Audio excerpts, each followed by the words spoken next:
Si vous écoutez Changer la norme, c'est que l'entrepreneuriat vous intéresse. La Fondation Entreprendre a décidé d'encourager les initiatives sociales et solidaires en soutenant Changer la norme. Depuis 10 ans, elle agit en faveur de la cause entrepreneuriale. Elle développe l'esprit d'entreprendre chez les jeunes, elle favorise l'égalité des chances et accompagne les parcours de celles et ceux qui entreprennent. Retrouvez toutes les initiatives de la Fondation Entreprendre sur www.fondation-entreprendre.org. Je veux voir le bonheur dans chaque œil de chaque spectateur. Il faut que tu respires. Moi à mon bisounours, je lui fais des bisous. T'es gentil des tout. Et si on pouvait vraiment changer le monde ? Les solutions pour mettre en œuvre une révolution plus que nécessaire seront réunies dans quelques jours au sein de Change Now, exposition universelle d'un genre nouveau. D'un genre qui prend soin de la planète, de l'homme et de la société. Devenu en quelques petites années le salon de référence de celles et ceux que l'on appelle les Changemakers, Change Now a été cofondé par Santiago Lefebvre, que j'ai le plaisir de recevoir aujourd'hui. Je m'appelle Flavie Després, je dirige et j'ai cofondé Care News, le média des acteurs de l'engagement. Je vous souhaite la bienvenue dans Changer la norme, le podcast qui donne sans filtre de la voix aux entrepreneurs sociaux et à impact. Santiago est, dans ses mots, un gars qui aime la scène, de celle de la magie qu'il a exercée à celle de Station F, puis du Grand Palais pour Change Now. Après une école de commerce, il a eu un parcours dans la tech avant de monter avec sa femme et leur associé cette référence de l'événementiel à impact, qui est financée par les billets et par les exposants. Des débuts un peu bricolés à la prise de participation majoritaire du groupe Les Échos Le Parisien, Santiago nous raconte le développement de son aventure entrepreneuriale et les lignes qu'il trace pour pouvoir changer le monde et changer la norme. Si cet épisode vous plaît, n'hésitez pas à le partager et à lui mettre des étoiles, cela nous aide vraiment beaucoup. Bonne écoute!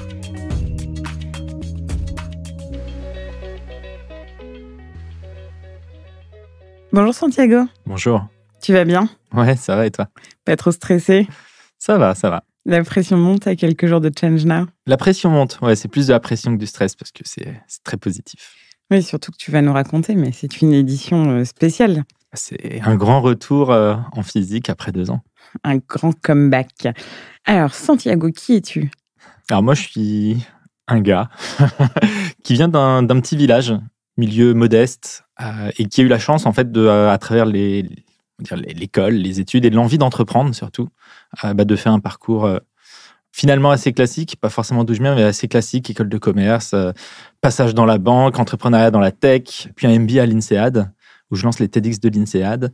Et durant toute cette année 2014-2015, c'est un moment où j'ai renoué avec les choses qui me faisaient plaisir quand j'étais enfant, c'est-à-dire essayer d'avoir un impact positif.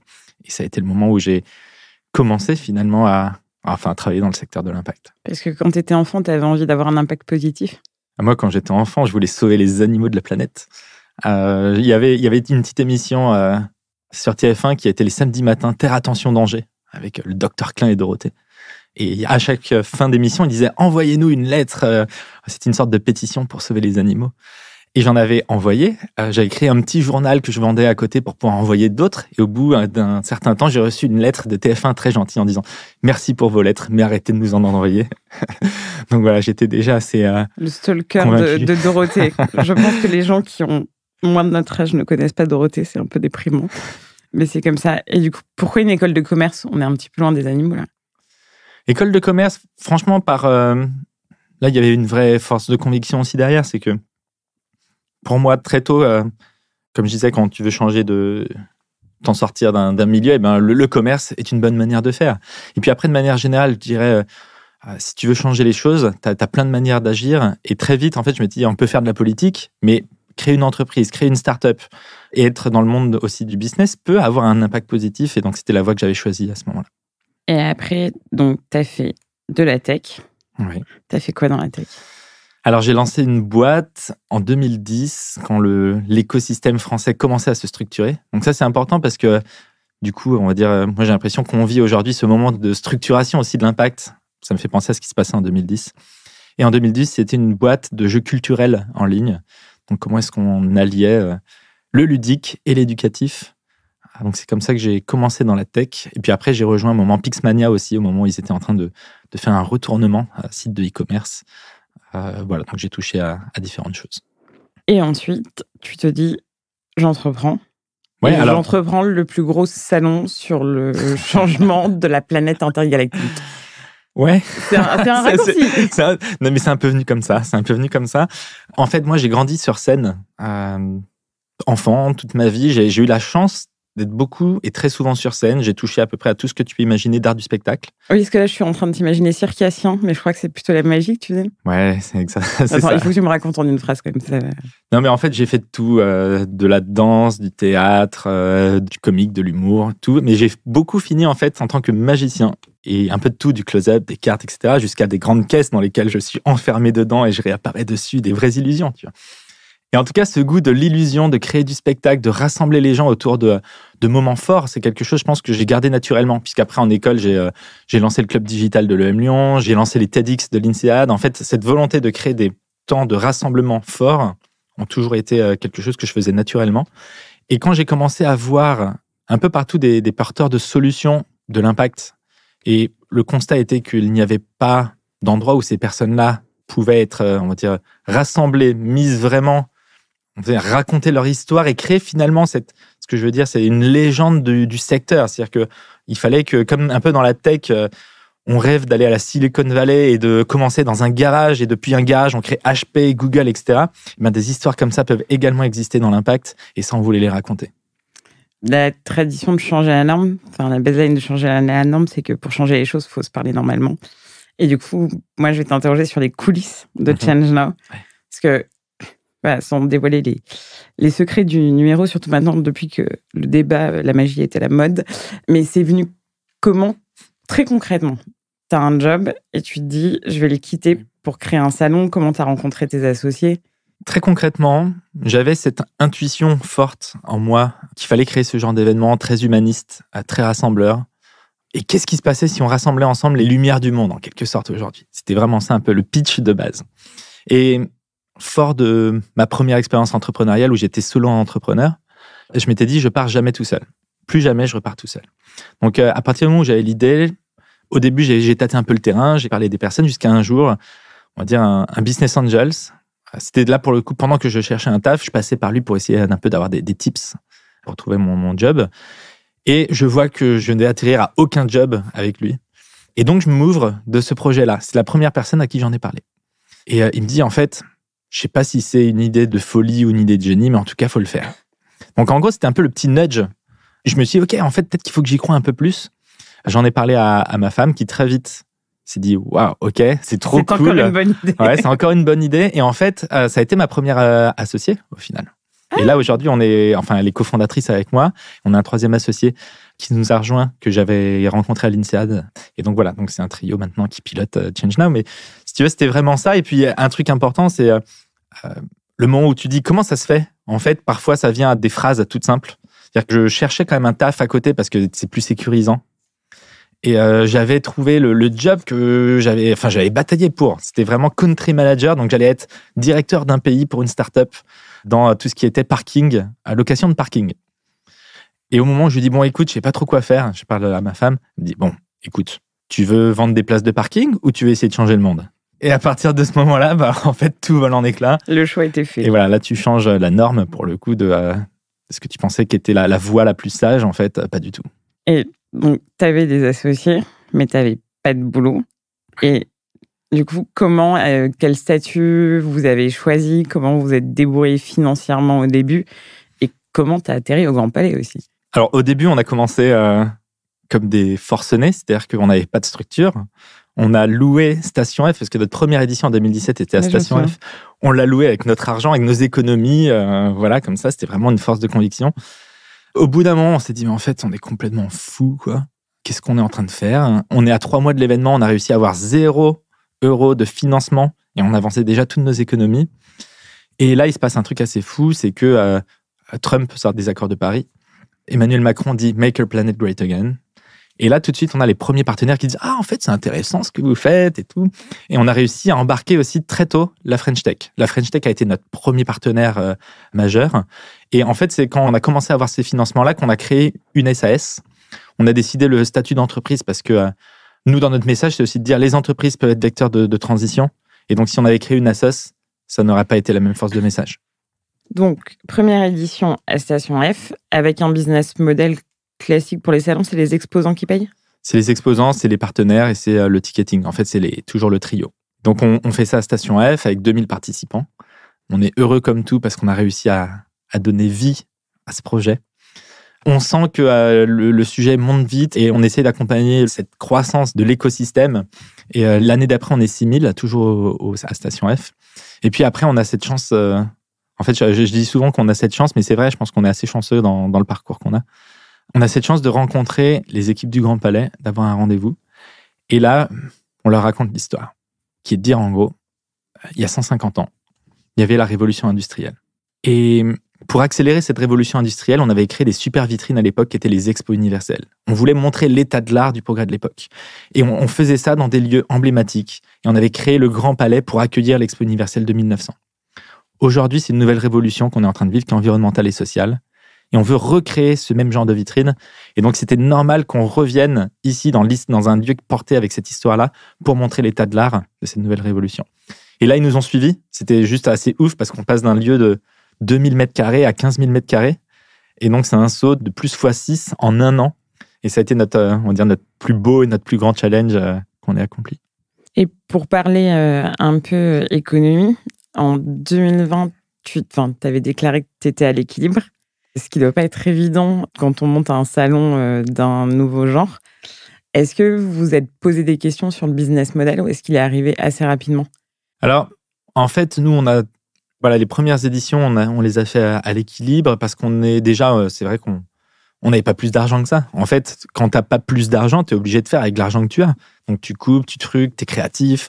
Il y a des choses qu'on ne sait pas, mais il y a des choses qui ont vraiment été faites à la main parce qu'on n'avait pas l'argent pour les faire produire autrement. Donc, après, on s'adapte. C'est-à-dire que le business model, il est venu beaucoup plus tard. Mais en fait, au début, on a vraiment fait des coupes et des choses très, très innovantes au niveau de la production. Quand on n'a pas d'argent, on a des idées. Exactement. On peut avoir l'argent et les idées, ce qui aide. Est-ce que tu peux nous dire un mot sur l'édition de cette année ? Édition de cette année, donc on revient en physique. Ça va être un beau moment. On sent que les gens ont vraiment envie de se retrouver. On va être dans un nouveau lieu, c'est-à-dire qu'on est dans le Grand Palais éphémère. Donc voilà, toujours dans ces lieux un peu emblématiques puisqu'on est en Champ de Mars, encore un lieu des expos universelles. Mais là, on va dire c'est aussi un lieu, on est dans un des futurs lieux des JO. Donc ça, c'est assez cool aussi. Et pour la première fois, on a un extérieur. C'est-à-dire qu'on commence à voir ce qu'on appelle, nous, le Earth Village. Et le Earth Village, ça va être un espace de rencontre, mais avec encore une scène, tout un food court engagé. Voilà, ça va contribuer à encore améliorer cette expérience parce que l'expérience est au cœur de ce qu'on fait à Change Now. C'est-à-dire qu'il y a des conférences, mais on veut aussi toucher les gens, les transformer. Et pour ça, il faut vivre des choses pour se transformer. Et donc, on le fait à travers de l'art participatif, à travers une nouvelle chose aussi. Cette année, une des petites pépites qu'on a créées, c'est la galerie de l'économie circulaire. Donc, c'est vraiment comme une petite capsule, mais un musée de l'état de l'art de l'économie circulaire aujourd'hui. Donc, pour réenchanter ce secteur-là, on va avoir des conférences assez magiques qui vont d'une ouverture encore à complètement dévoiler parce qu'elle se fait en plusieurs temps. Mais on aura par exemple Mike Horn, donc l'explorateur, qui, lui, se lance justement dans tout un projet d'exploration lié à la sensibilisation au niveau océan et pôle. Et après, le samedi, une après-midi de folie où on aura, par exemple, Adam McKay, donc le réalisateur de Don't Look Up, qui viendra parler comment, justement, son film, de manière un peu inattendue, il dit souvent qu'il ne s'attendait pas à ce qu'il y ait autant de reprises sur le terrain, voilà, de marches, Look Up, etc. Et puis, Jane Goodall aussi, qui nous fera l'honneur de sa sagesse le samedi. J'ai plusieurs questions, je vais essayer de les poser dans l'ordre. Il y a un angle du coup très écologie, économie circulaire, biodiversité. Est-ce qu'il y a un angle social à Change Now ? Oui, tout à fait. En fait, nous, ce qu'on dit souvent, et ça se reflète pas mal dans le programme, nous, on essaie de traiter 4 grandes équations en même temps. Il y a clairement l'équation climatique. Tout le monde en a entendu parler, c'est celle qui prend beaucoup plus de place aujourd'hui. Mais en plus de régler cette équation climatique, il faut qu'on règle les problèmes de biodiversité. les problèmes de ressources, comment est-ce qu'on fait pour ne pas consommer 2 planètes par an. Et puis le 4e, c'est à la place de l'humain dans toute cette transition. Comment est-ce qu'on la rend inclusive? Comment est-ce qu'on fait que personne ne reste sur le bord de la touche? Et comment est-ce qu'on vient changer nos récits, nos imaginaires, nos mentalités, nos valeurs, quelque part presque, pour qu'on puisse faire en sorte que les changements qu'on applique soient des changements pérennes et pas juste des innovations qui sont un patch à court terme. Et sur cette édition, est-ce que tu peux donner des exemples d'exposants ou de partenaires, du coup, pour qu'on voit un peu tes clients, mais aussi qui nous allons pouvoir rencontrer ce 19 mai, 19, 20, 21 19, 20, 21 mai, c'est ça. J'ai les bonnes notes. Il y a une très, très grande diversité d'acteurs, puisqu'on a des acteurs écosystèmes qui sont Solar Impulse Foundation, mais qui sont aussi Jane Goodall Institute, Accelerate 2030, plein d'acteurs français et internationaux. Donc, il y a ça. Après, on a aussi pas mal de partenaires entreprises. Ouais, c'est des financeurs, des exposants. En fait, les exposants, tu as à la fois t'as peu d'exposants en grande entreprise. En fait, la pratique chez nous, c'est que lorsque tu es un grand groupe, tu invites des startups innovantes de ton écosystème à pousser leurs solutions. Voilà, c'est le cas, par exemple, de Citeo. Citeo vient et présente 8 solutions, en gros, les 8 finalistes de leur Circular Challenge. Donc, voilà, des choses très économie circulaire, mais très pointues, très, très intéressantes. On a, par exemple, des partenaires comme Moitensi, qui travaillent beaucoup sur les aspects de science des sols, le sol vivant, notamment. Donc, tout ce qui touche à l'agriculture régénératrice, c'est un des beaux sujets qu'on traite aussi. On a Kering en partenaire, parmi nos partenaires officiels et partenaires majeurs, sur tout le côté mode, avec des très, très, très belles, on va dire, de manière générale, on a un très beau programme mode qui va de justement le côté innovation jusqu'au côté même... et si on parlait un peu de décroissance dans la mode? Donc, on va titiller un peu avec des Carrie Summers, des Julia Ford, de Loom et d'autres intervenantes comme ça. C'est une question que je pose assez souvent. Est-ce que tu choisis tes clients? Est-ce que tu travailles avec tout le monde? Alors, on peut parler avec tout le monde. On ne travaille pas forcément avec tout le monde. Ça nous est déjà arrivé de clairement refuser des partenaires, et même, j'allais dire, parfois parmi les plus gros partenaires historiques qui disaient que c'était la première fois qu'on pouvait avoir un partenaire aussi gros, et très clairement, on ne l'a pas accepté parce que c'était pas du tout un produit que l'on pouvait cautionner. Autre question business, donc la partie très émergée de l'iceberg, c'est ChangeNow. Est-ce qu'il y a d'autres produits? Est-ce qu'il y a des mini ChangeNow qu'on connaît moins ou d'autres conférences tout au long de l'année? Oui, alors en fait, on a 3 axes à ChangeNow. Donc on a ce sommet qui est vraiment le temps fort mondial de l'impact. Ensuite, on a tout ce qu'on appelle, nous, des programmes d'influence ou d'accélération. Donc il y en a un qui a commencé l'année dernière, qui est le classement des écoles et universités pour changer le monde. Donc on a rebattu les cartes, changé les règles, en gros, de comment est-ce qu'on fait pour évaluer les écoles de commerce et d'ingénieurs principalement. On veut également intégrer les universités, mais il y a encore un peu de temps, un peu de travail d'aliment par rapport à comment est-ce qu'on évalue des universités, mais c'est dans la volonté.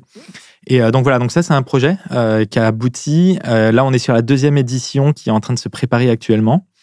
Donc voilà, comment est-ce qu'on vient changer l'éducation supérieure à travers le changement des règles, et comment est-ce qu'on indique mieux aux étudiants les formations qu'elles peuvent suivre. Il y a ça, il y a des projets sur la décarbonation du sport, sur l'aide aussi on a le Explorers Programme. On recherche certaines jeunes pépites d'exploration qui mettent au service de la planète et de la société justement leur effort d'exploration. Et on essaie de les accompagner à travers des contacts, des liens, de la visibilité. Et après, il y a le 3e volet qui est celui de, justement, tu parles de répliques, de mini ChangeNow. Donc, on en a fait un mini ChangeNow à Angers cette année. C'est la première fois qu'on faisait ça. On a, pour les 30 ans de l'ADEME, on a organisé tout un programme d'1 semaine pour le grand public à Angers. Et voilà, donc ce schéma-là, c'est quelque chose qu'on va très certainement développer pour la suite. Et pour finir sur l'évolution de ChangeNow, je ne peux pas ne pas parler du rapprochement avec les échos, qui a 2 ans. Oui, c'est ça, courant 2020. Courant 2020. Pourquoi est-ce que vous êtes, je ne sais pas si on dit adossé, je ne sais plus, enfin, il y a plein de termes pour les fusions. Pourquoi est-ce que vous avez choisi de vous adosser à un gros groupe?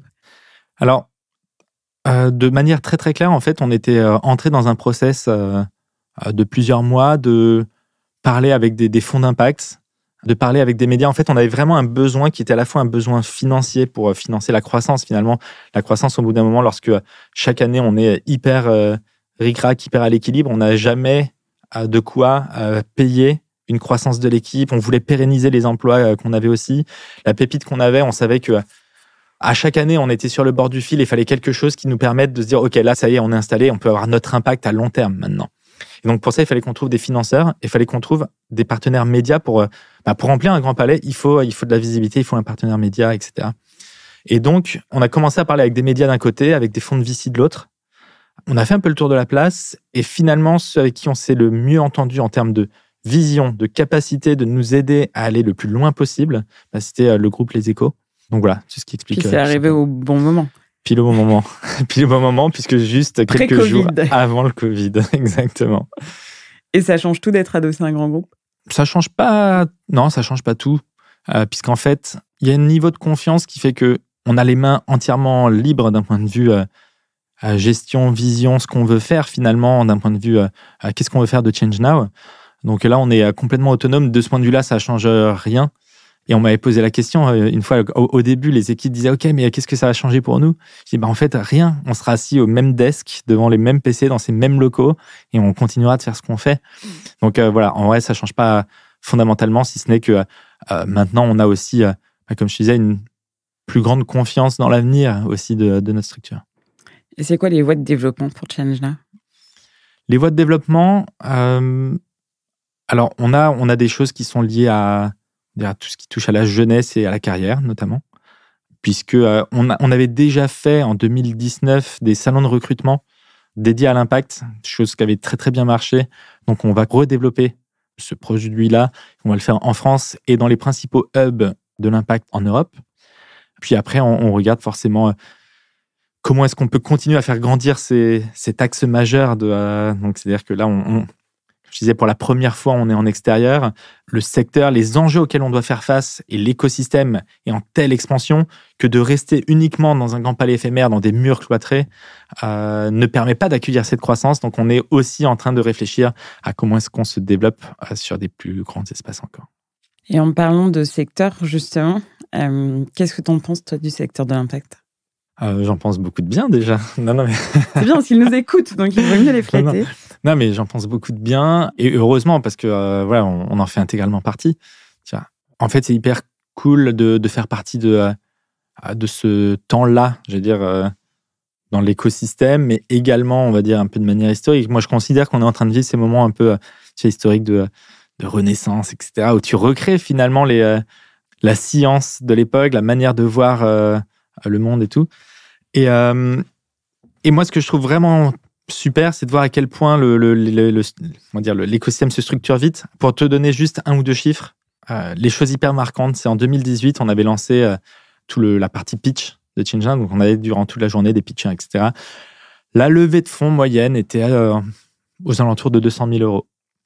L'édition Grand Palais, 14 mois plus tard, les levées moyennes étaient entre 800 et 1 million.